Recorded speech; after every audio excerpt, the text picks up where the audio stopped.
Dorian, tantanan mo na ang sunod-sunod na pagpapatama sa loto, yawa mo, 10 milyong tara mo sa bawat STL, mananagot ka sa taong bayan kapag ikaw ay siningil. Tuloy-tuloy ang ating pasyon. Liza, galing mag-atik-atik sa Smartmatic.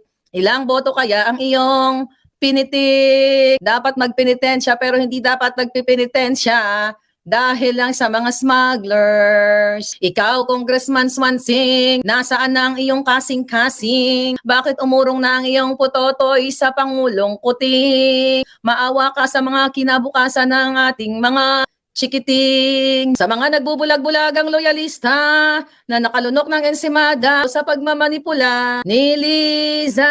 Ayan, mamulat kayo. Tuwing Biyernes Santo, tuwing mahal na araw, anong ginagawa natin? Nagpapasyon tayo. O Panginoon, patawarin mo nawa